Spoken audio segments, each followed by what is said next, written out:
Bienvenue à tous. Marhaba bikoum, Sophie Souen. On m'a collé la responsabilité de la présentation. Et donc, Oran aujourd'hui vient de vivre une journée importante, particulière.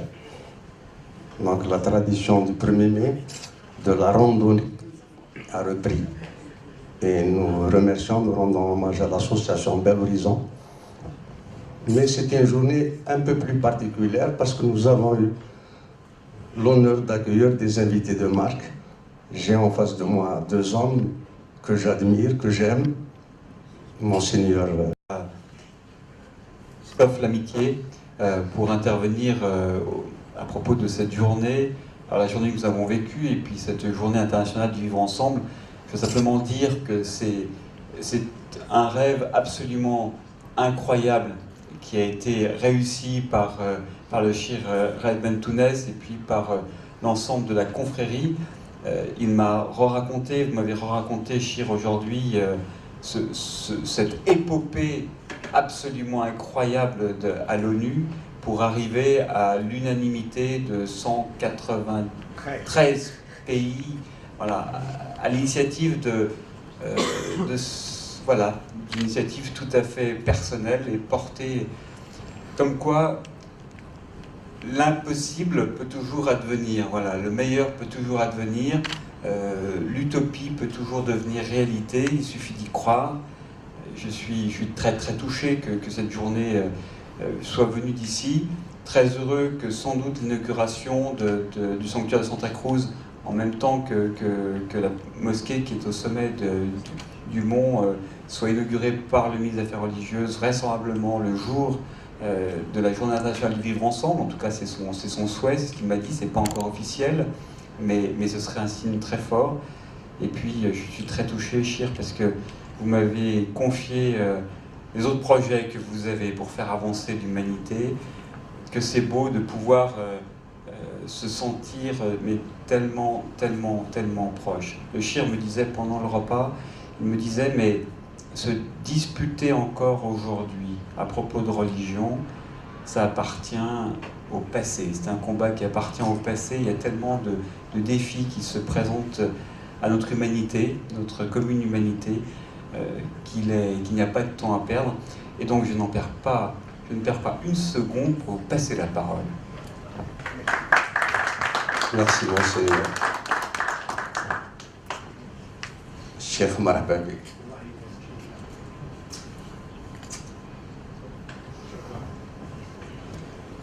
بسم الله الرحمن الرحيم. السلام عليكم ورحمة الله تعالى وبركاته. ووجودي معكم في هذا اللقاء المبارك، في هذا المكان الذي نشكر أهله على حسن اللقاء والضيافة. وجودي في وهران معكم، تفضلوا نتكلم بالعربي ولا بالفرنسي ولا نخلط ولا معليش؟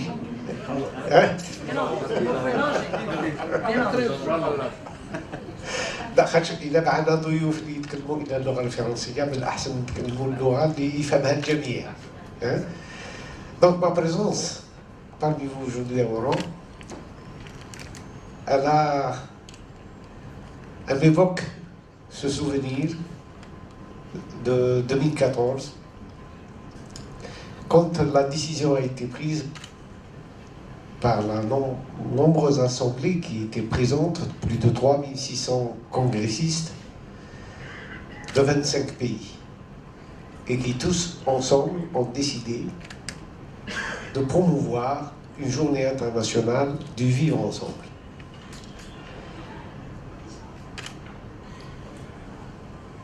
Tout en adhérant pleinement à cette journée,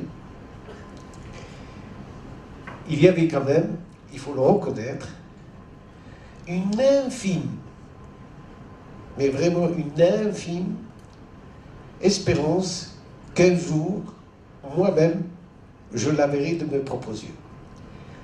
Alhamdulillah, Dieu a permis que ce vœu se réalise. il s'est réalisé à Oran, chez vous.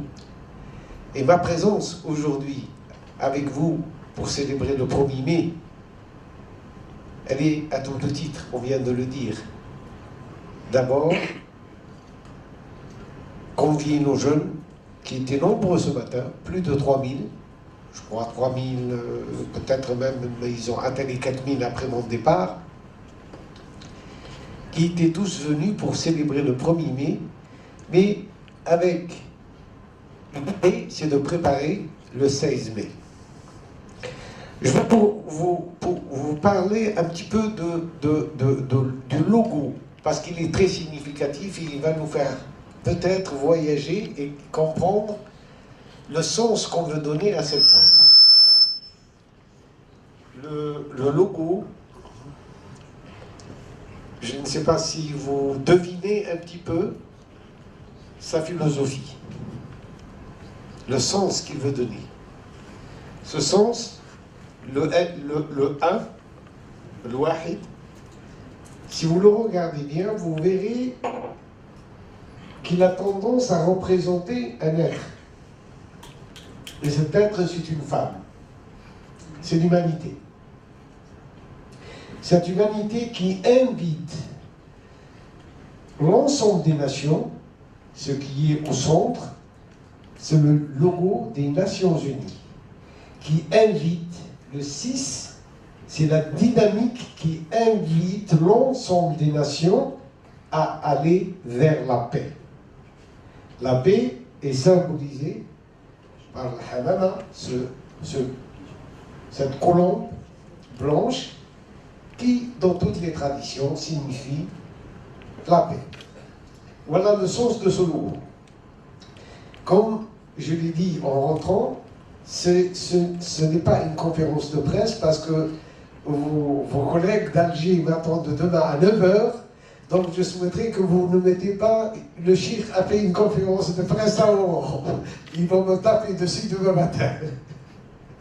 Donc c'est juste un point pour parler d'Oran, de Wahb al-Bahia et زادت البهات بفضل هذا المشروع يوم العالمي للعيش معا بالسلام.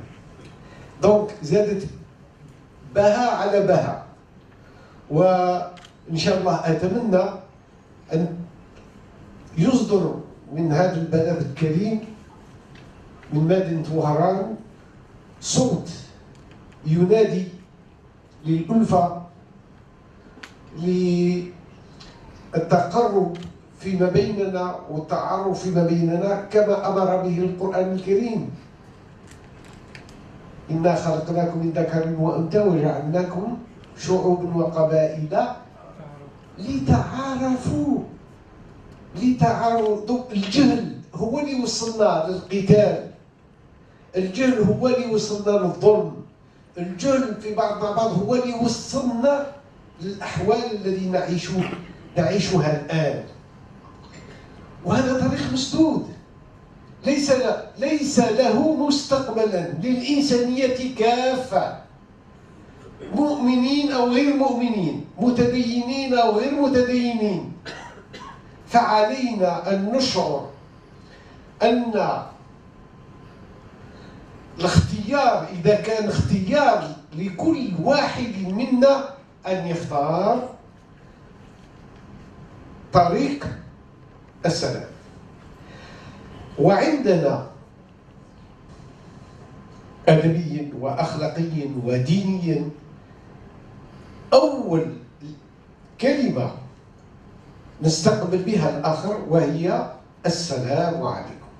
ما معنى السلام عليكم؟ إذا جينا عبرنا في هذه الكلمة القيمة، ما معنى السلام عليكم؟ Qu'est-ce que ça veut dire? Dans la tradition musulmane, la notion de prononcer cette formule, que la paix soit avec vous, ou la paix soit avec nous.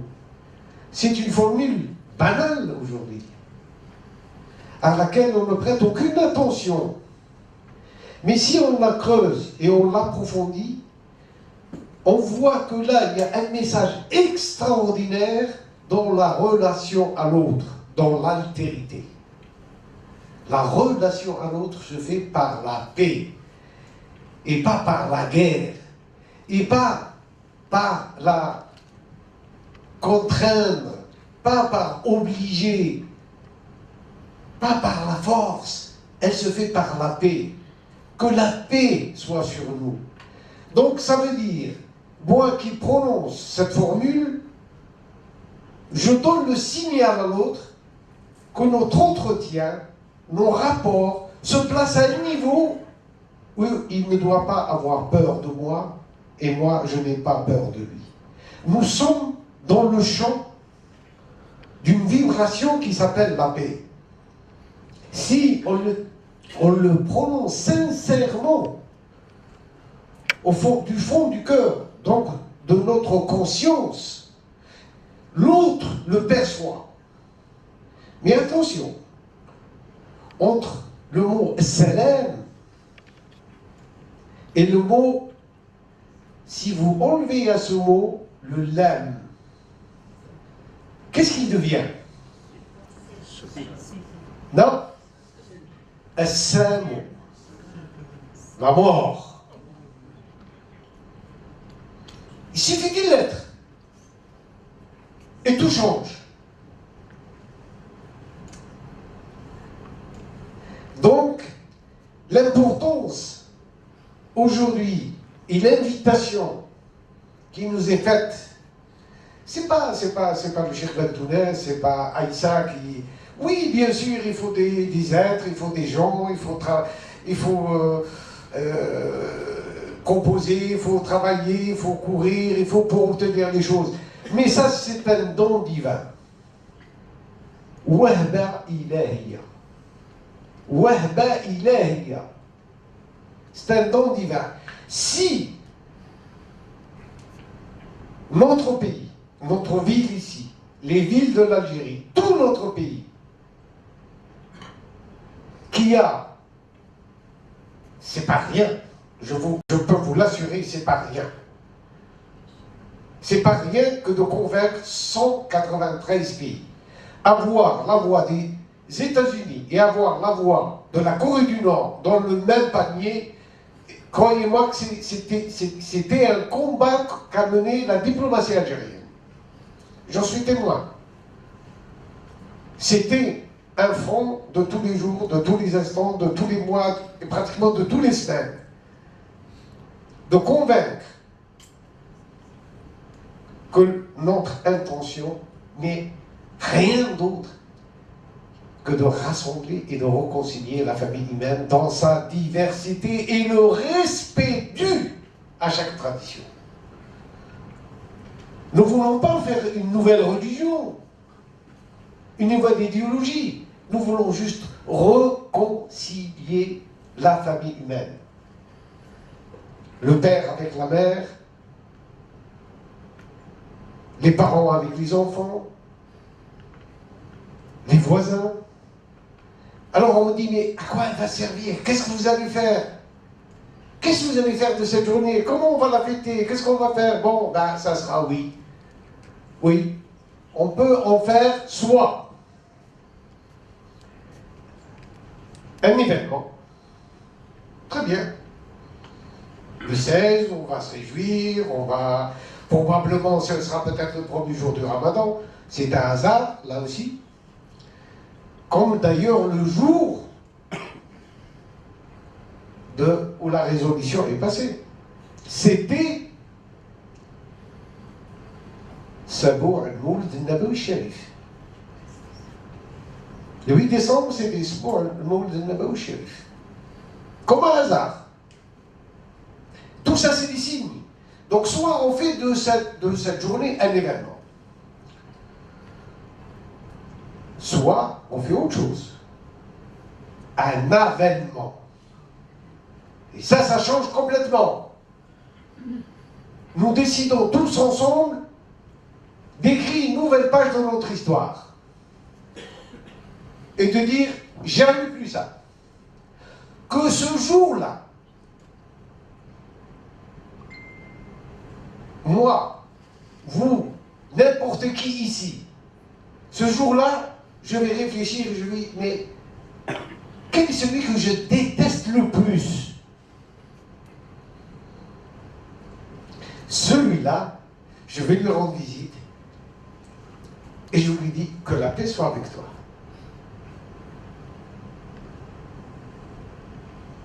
Je regarde avec qui j'ai des difficultés, avec qui j'ai des problèmes. Et ce jour-là, je prends tout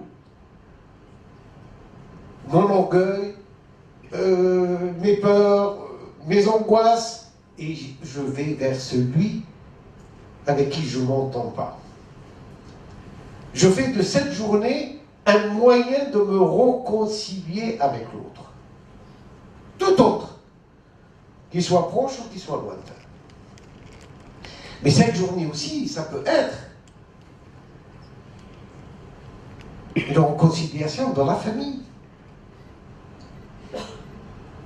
Une réconciliation entre voisins,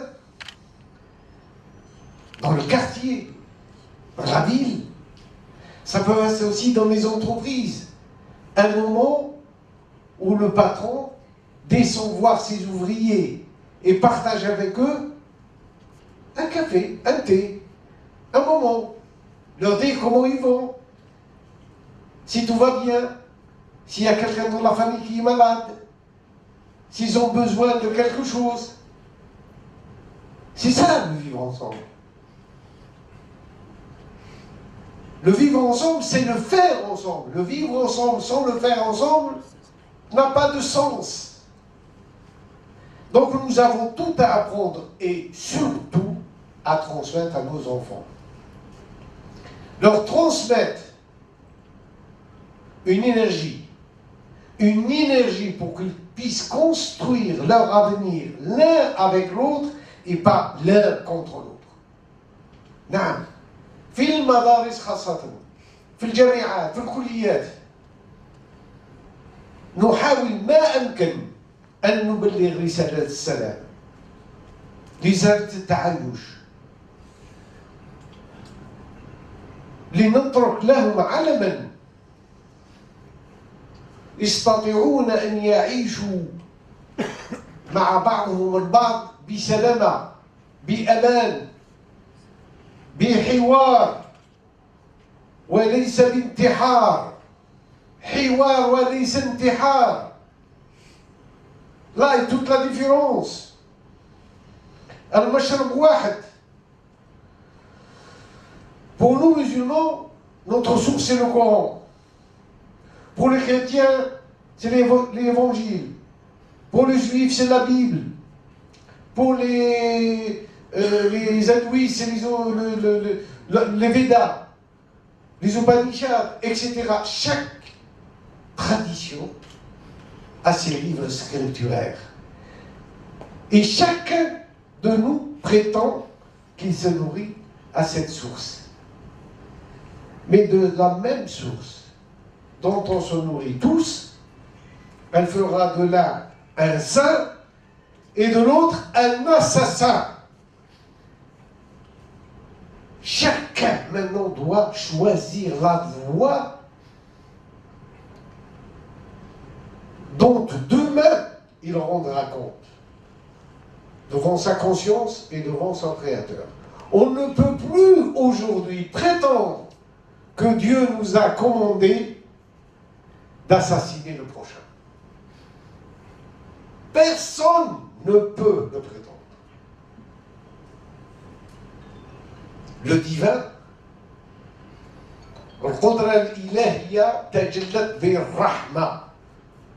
la manifestation divine, elle s'est manifestée par la miséricorde.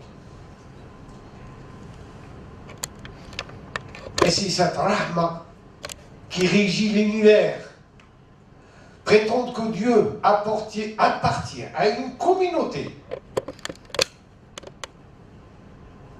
L'exclusivisme du divin, c'est une absurdité. Dieu appartient aux moustiques, à la fourmi, à la montagne, à la mer, à l'univers. Cet univers inconnu, dont on ne sait même pas le 1 millionième aujourd'hui avec tout notre savoir et toutes nos compétences. Donc, soyons humbles et travaillons afin que la culture de paix nourrisse nos consciences, éduque nos enfants pour que notre pays soit un pays d'exemple. Que notre pays, qui a toutes les possibilités de réussir, de s'épanouir,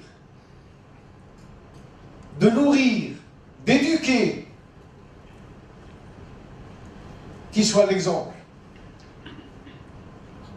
Puisque l'autorité de ce pays a opté pour cette voie du vivre ensemble. Alors mettons au défi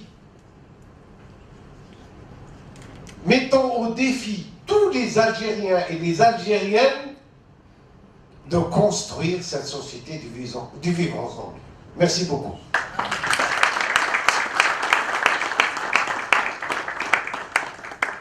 ربما إذا كان فيه أسئلة وإلا شيء إلى في هذا ولا في هذا القدر كفاية.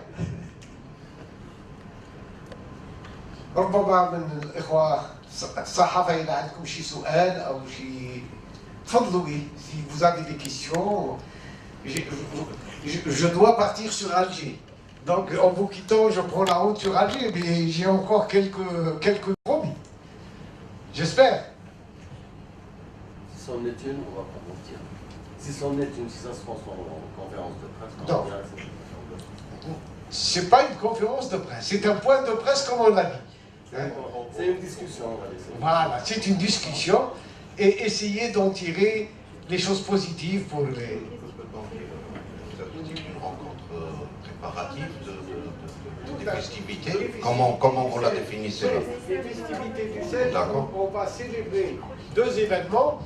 La journée internationale de vivre ensemble, qui est aujourd'hui reconnue mondialement, et pour Oran, chose très importante, un lieu qui peut être le ferment. Imaginez, s'il vous plaît. Je reviens des États-Unis où on a fait une exposition à New York qui aujourd'hui à l'université. Les lieux sacrés partagés.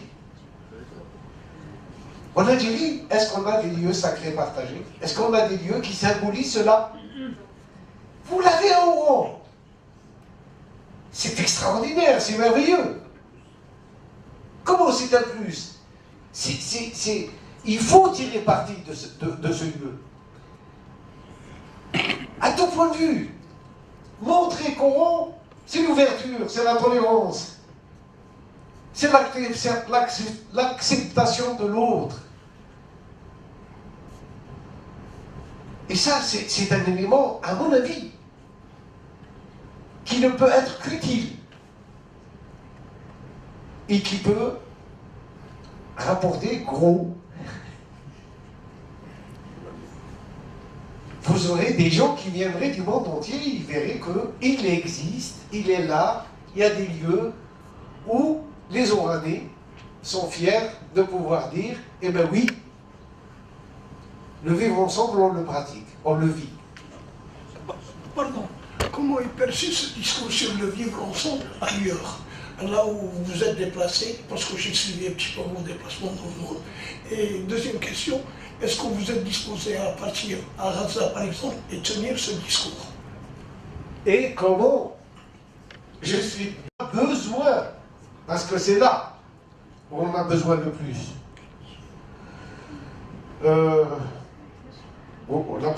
Votre première question, qu'est-ce qui se passe ailleurs?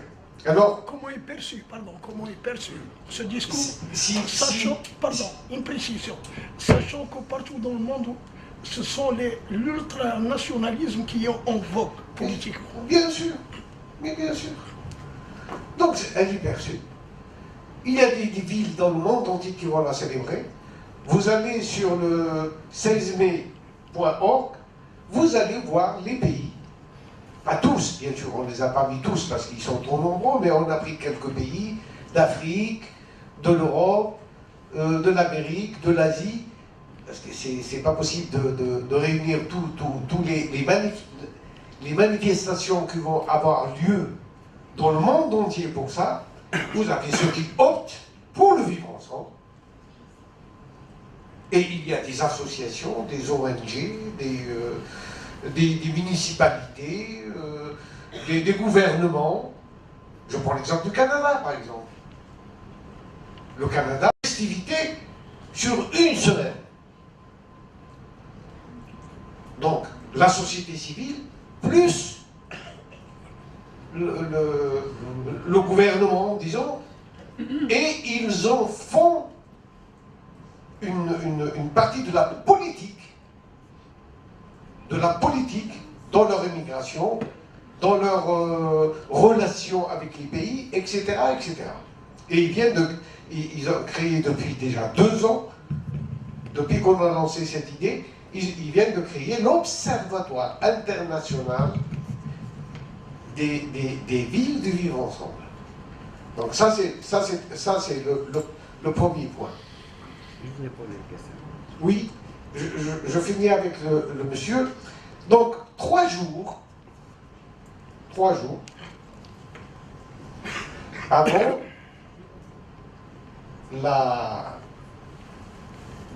que l'Assemblée générale des Nations Unies ne se réunisse, le président des États-Unis avait pris la décision de faire de l'État Israël. Transférer l'ambassade, c'est une reconnaissance.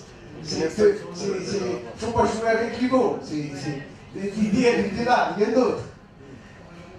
Alors, qu'est-ce qu'on fait? Un des journalistes, parce qu'on était invité par la délégation allemande, pour présenter la journée devant d'autres délégations, d'autres représentants de pays. Vous savez, il faut faire du sponsoring un peu pour avoir des pays, il faut faire des porte-à-porte. Hein. Quand vous voulez vendre une marchandise, il faut se... Donc, il y a un journaliste qui est de nationalité américaine, mais d'origine palestinienne, qui me pose la question. Mais vous qui prônez, vivre ensemble, etc., etc., qu'est-ce que vous dites de cette décision? Je dis, écoutez, moi, je ne suis pas un homme politique. Je ne suis pas un diplomate, je ne représente aucun pays, je représente une toute petite ONG qui milite pour la paix et le vivre ensemble. Mais si mon idée, humblement, est de l'accompagner, un silence de mort. Oui, on y va avec vous, monsieur le président. Pourquoi pas? Qu'est-ce que vous en dites? Hein?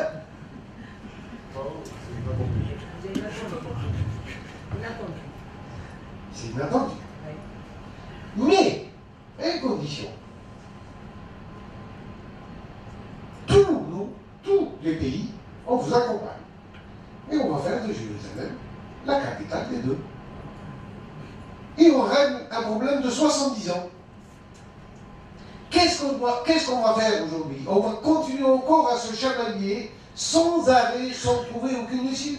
Oui, il faut briser la glace d'une façon ou d'une autre et aller de l'avant. Je ne sais pas si j'ai bien fait ou pas. Voilà mon idée. Parce que vous m'avez posé ce problème. J'en discute avec les uns et les autres depuis des années. Il n'y a pas d'autre alternative. Il faut choisir la voie de la paix et du vivre ensemble. Il n'y a pas d'autre alternative. Qu'on le veuille ou pas, nous sommes des êtres humains. وصل الليل والناس نيام تدخلوا الجنة بسلام. Pourquoi ce message-là, on l'a trahi? Montre-moi dans quel pays musulman راه هذا الشعار مكتوب في المدارس في الجامعات أو في المؤسسات التربوية. Est-ce que ça, c'est pas fondamental? Est-ce que ce message n'est pas un message universel qui est bon pour les musulmans, mais il est bon pour n'importe quel être humain sur Terre, non? Afshi salam, zra' salam, sème la paix. Tu vois, si chacun de nous, dans la rue, homme, femme, voit qu'il y a quelque chose qui ne va pas, ben, il faut qu'il agisse. Cheikh Badounes, il n'est pas seul au monde. J'espère, Inch'Allah, et je suis sûr même qu'il y a des milliers de gens qui agissent dans le bien et qui essayent. Mais aujourd'hui, il faut qu'on transmette ça au niveau de notre éducation. Inscrire cela dans l'enseignement de nos enfants. C'est comme ça qu'on a une chance de réussir, d'autant plus. Et je le dis devant vous, l'expérience que j'ai avec les jeunes qui sont en Europe, c'est que beaucoup de jeunes, aujourd'hui, ne croient plus dans la parole de leur aîné. Ils ne croient plus dans les adultes. Parce qu'ils disent, vous dites quelque chose et vous agissez autrement. Donc nous sommes pris au piège. Il faut aujourd'hui agir conformément à ce qu'on dit. Dire ce qu'on fait et faire ce qu'on dit. C'est comme ça qu'on pourra changer les choses. Et je suis heureux qu'il y a dans cette salle des convaincus. Si chacun de nous sort avec cette idée, eh bien préparez-moi le 16 mai, s'il vous plaît. Vous avez le ministre qui va venir, vous avez l'inauguration de 2 lieux. Hein? Vous avez 2 lieux, la chapelle et la mosquée, et vous avez l'opportunité de montrer que ce vivre ensemble, il est là, le symbole de votre ville. D'autant plus qu'il va être éclairé. Tout bateau qui rentre dans la baie d'Oran va voir la lumière de 2 lieux. C'est magnifique comme emblème. Alors pourquoi Gourdou veut être là, le phare du vivre ensemble? Sa municipalité, le gouvernement d'Andalousia, le gouvernement fédéral, les associations veulent faire de Gourdou la ville du vivre ensemble, le crier au monde entier pour attirer le maximum de monde pour cet événement, et pas au monde. C'est quand même, il y a que la Méditerranée à laisser. Pour le moment, on s'occupe des migrants, on les chasse. Mais oui, mais on chasse les migrants. Ça continuera, c'est pas ça qui doit nous faire. Si on pense que je ne peux rien faire, c'est ainsi, et les choses ne changeront pas. Si on veut changer les choses, il faut commencer quelque part. C'est un combat. Il faut le choisir. Je fais quoi? Mais nous, notre combat, c'est un combat d'idées. Et non un combat pour soumettre l'autre ou pour la différence, elle est là. Nous, c'est un combat. Et ça, je souhaiterais qu'on le comprenne. Hein. On dit, pour les syndicalistes, on dit un combat syndicaliste, non? Combat des droits de l'homme. Est-ce que ces gens-là ont tous pris un chajat ou un dourillette ou je ne sais pas quoi Non. Ils ont pris des pas. Ils ont pris des coups, mais pour défendre leurs idées, c'est des idées contre lui. Mais il aime faire bouger, mais c'est-à-dire, débattre, c'est pas se battre. Il y a une grande différence entre débattre et se battre. Moi et toi, on est en train de débattre. Peu importe, j'ai peut-être tort. Ok, mais on débat. Mais si on passe à une phase de se battre, là ça change complètement. Parce que nous avons perdu tous les deux. Même celui qui gagne a perdu. Justement, vous avez dit, vous venez juste de parler des syndicats, vous avez dit que c'était un combat d'idées. Oui. En plus, merci. En plus, aujourd'hui, on est le 1er mai. C'est une date. Je passerai un peu mieux. Mais jusqu'à présent, dans votre message, personnellement, je ne vois pas cette notion de justice sociale qui est primordiale dans la société. Si nous commençons par nos conventions, c'est-à-dire accepter l'idée qu'on peut vivre dans في مجتمع أساسه العيش معا بسلام. Si on parle de ce principe, parce qu'il faut avoir construire ce vouloir vivre ensemble, que l'origine de l'humanité, il y avait qui? Un couple qui s'appelait Adam et Ève. Donc ils comprennent le message, que nous sommes une famille. Une famille. Donc après ça, qu'est-ce qu'il y a? Il n'y a plus rien à dire. Donc, réconciliez-nous déjà, nous, en tant que la famille du livre. Mais quand on parle les autres, c'est qui? C'est les hindouistes, les bouddhistes, les athées, ceux qui n'ont aucune religion. Qu'est-ce qu'on entend par les autres? Est-ce que vous croyez que les autres ne savent pas que nous sommes une seule famille? Est-ce qu'un Indien, un hindouiste ou un hindou ne sait pas que nous sommes une seule famille? Qui ne le sait pas sur cette terre que nous appartenons? Et scientifiquement aujourd'hui, si vous faites l'analyse des gènes de chaque personne ici présente, vous allez trouver l'humanité tout entière. Les gènes de l'humanité tout entière. Alors, d'où ça vient? C'est que nous sommes une seule famille. Tout le monde sait que la famille humaine est partie de cette carte-là que vous voyez, là c'est l'Afrique, elle est partie de là. Si on reste entre nous, on le sait bien que si une famille, pendant 2, 3, 4 générations ne se mélange pas ou reste, qu'est-ce qu'il advient? Des tares, des maladies, etc.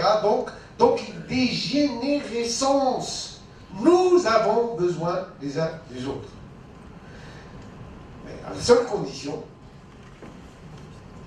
dans le respect mutuel, vous me respectez, je vous respecte, vous m'écoutez, je vous écoute, mais si quelqu'un veut dominer les autres, on arrive à la même situation. Depuis des siècles, nous vivons dans un cycle infernal de guerre, de conflits, d'injustice, etc., etc. Et notre pays, je crois, une miniature de tout ce qui s'est passé dans l'humanité. Nous avons été romanisés, il y a eu les Byzantins, il y a eu les Turcs, il y a eu les Arabes sont venus aussi d'Arabie. Donc, les Berbères, quand ils sont venus, ils étaient là, il y avait avant eux des Africains, etc. Donc, nous sommes un peuple qui s'est fait avec cet héritage extraordinaire de ce mélange méditerranéen, euro-africain, qui a toujours généré une dynamique civilisationnelle. Et si quand vous voyez tout le pourtour de la Méditerranée, vous voyez que toutes les grandes civilisations sont nées ici. Entre le croissant fertile de l'Irak jusqu'à la péninsule ibérique, et bien vous voyez que tout, que ce soit les Grecs, les Romains, les Assyriens, la civilisation pharaonique, civilisation musulmane, etc. C'est un bouillon de culture inimaginable. Pour nous, la Méditerranée, c'est pas juste une mer avec de l'eau. C'est une mer des civilisations. Elle a enfanté des civilisations. C'est là la différence. Peut-être que d'autres ne le perçoivent pas. Mais nous, en tant que Méditerranéens, nous devons cultiver cet esprit d'échange, de tolérance. J'étais à Cordoue, Cordoba. Bon, Cordoue, qu'est-ce qu'ils viennent de faire par exemple, pour la célébration? Ils viennent d'instituer le Forum international du vivre ensemble à Cordoba. Ils veulent faire de Cordoue le phare du vivre ensemble. Pourquoi? Voilà, tradition. Parce qu'il y a eu dans l'histoire un moment où ces trois religions vivaient une certaine harmonie, une certaine une dynamique qu'on ne peut pas appeler le vivre ensemble parce que c'était peut-être autre chose, mais c'est un vécu ensemble, ça c'est certain. Nous avons des témoignages, nous avons des écrits, et notamment les poètes. Lisez la poésie andalouse, vous allez tomber à la renverse. Peut-être que des historiens, bon, chacun raconte l'histoire à sa façon. Mais les poètes, eux, les musiciens, les poètes, eux, ils racontent le réel dans lequel ils vivaient. L'amour qu'il y avait les uns aux autres, et l'évêque de Barcelone, en 1840, avait un neveu qui voulait se présenter à un poste élevé dans l'administration.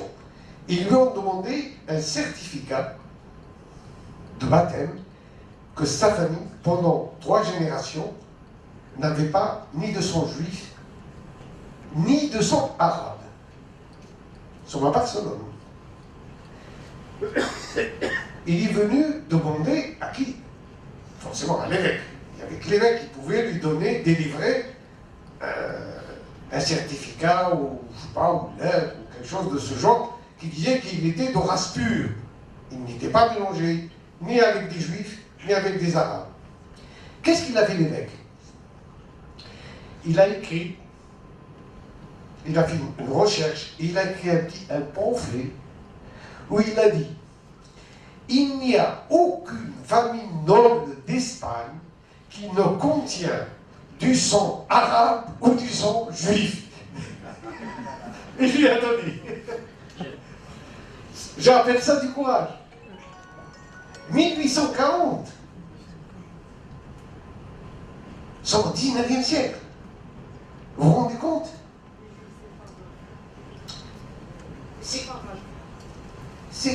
Donc, nous avons à relire l'histoire et la difficulté qu'on a aujourd'hui,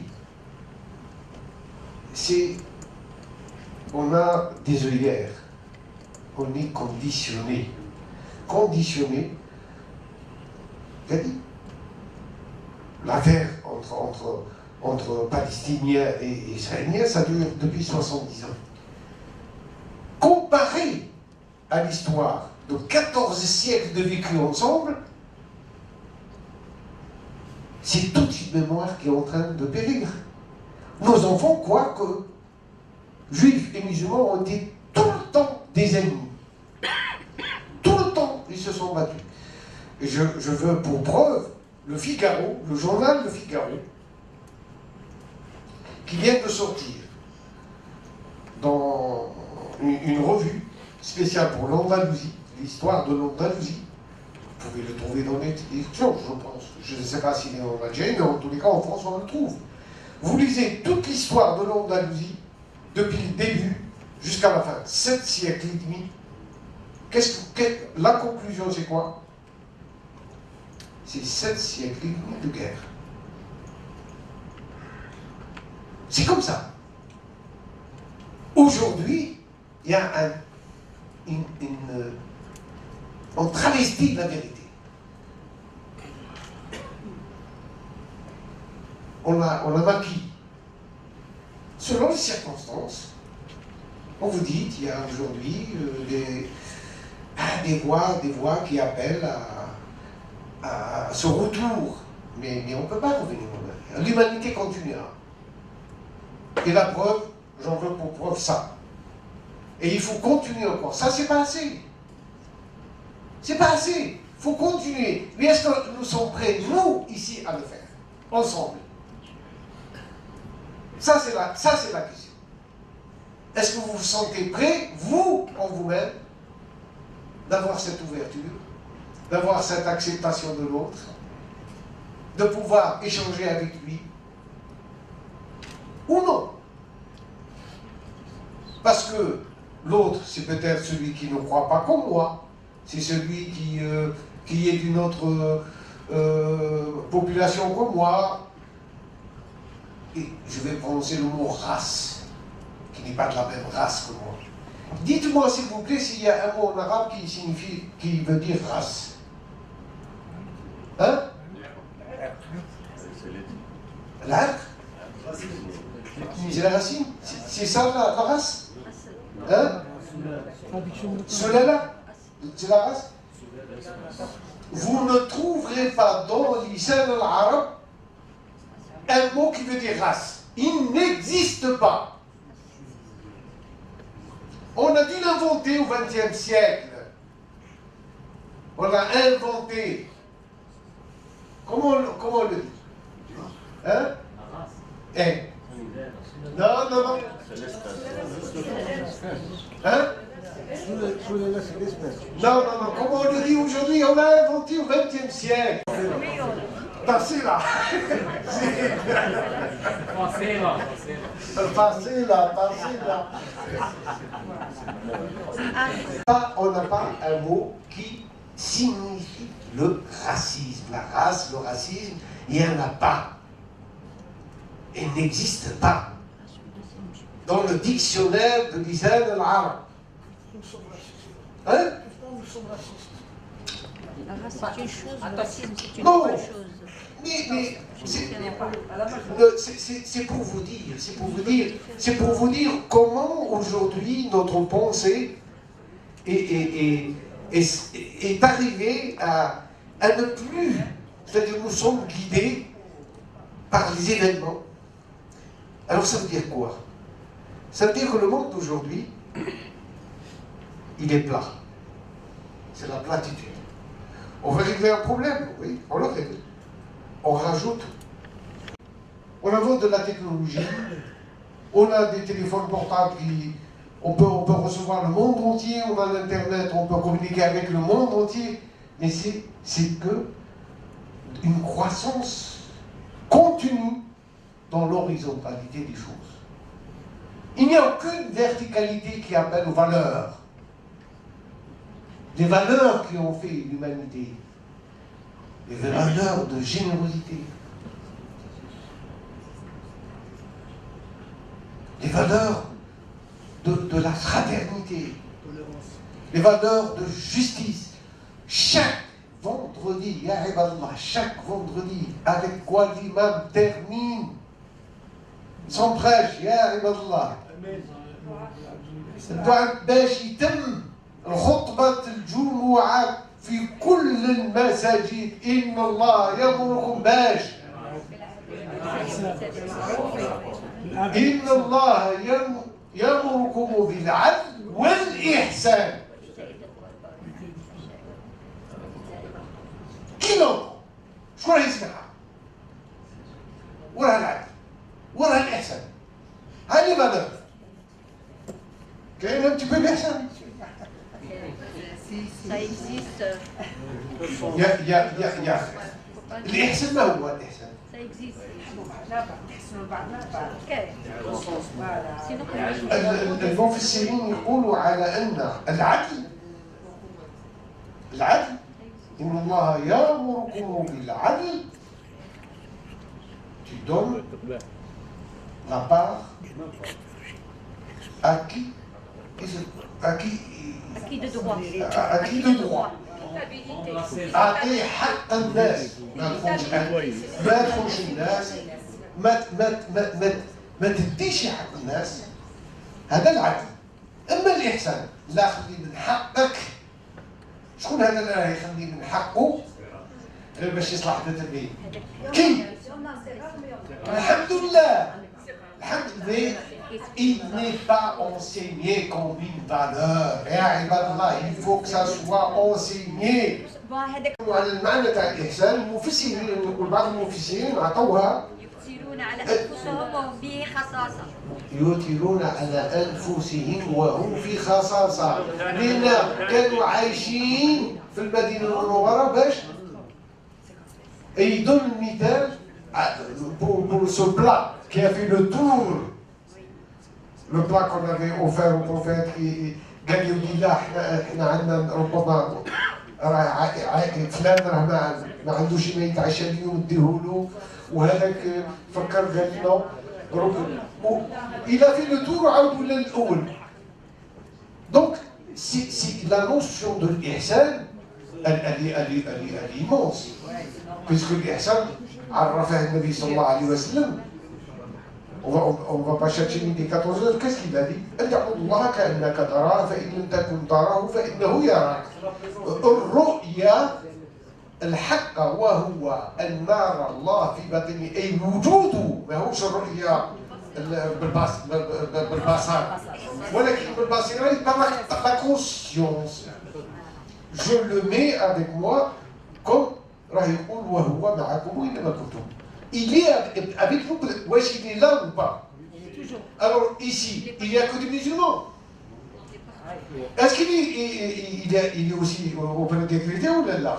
Est-ce qu'il est auprès des athées ou là? Il est partout. Il est partout, Dieu. Oui, c'est une présence virtuelle hein, pour chacun. Virtuelle? Je dirais oui.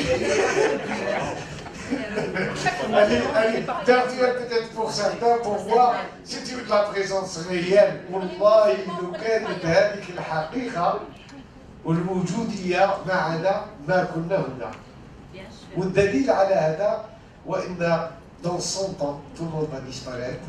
Tous ceux qui sont ici, même هذاك l'enfant qui est avec nous dans 100 ans peut-être, شكون يعرف يا ودي ماشي نتمنى ولكن dans cette salle, on sera disparu. On sera remplacé par d'autres. Il va aussi accompagner ceux qui viendront après nous. Et ainsi de suite. Monsieur Bentounef, si vous voulez, j'ai une petite question à vous poser. On a l'impression que...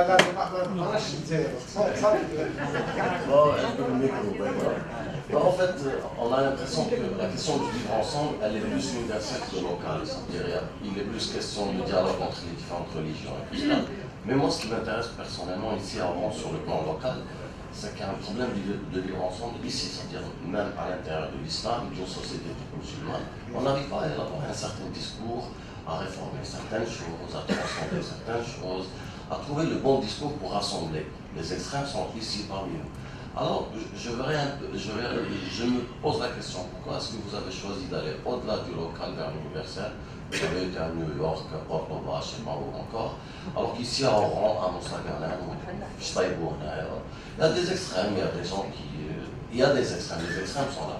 Donc voilà, quel discours proposez-vous? Comment vous saurez ou là, vous préconisez d'articuler cette question-là dans ce projet de vivre ensemble? Et là, je vous rappelle que vous prêchez des convertis, on est tous d'accord, donc vous n'êtes pas obligé de vous... Merci. Donc, alors, pour les convertis, ben, je remercie que... Mais maintenant, pour le reste. Alors, tu veux que j'aille à Taïbo? Oui, il faut aller sur le terrain. Moi, j'ai choisi la jeunesse.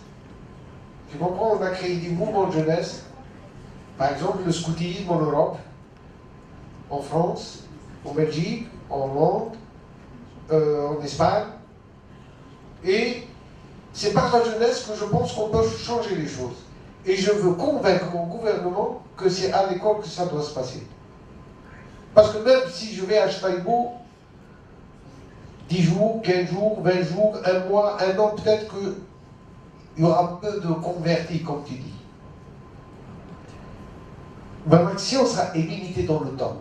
Si on l'inscrit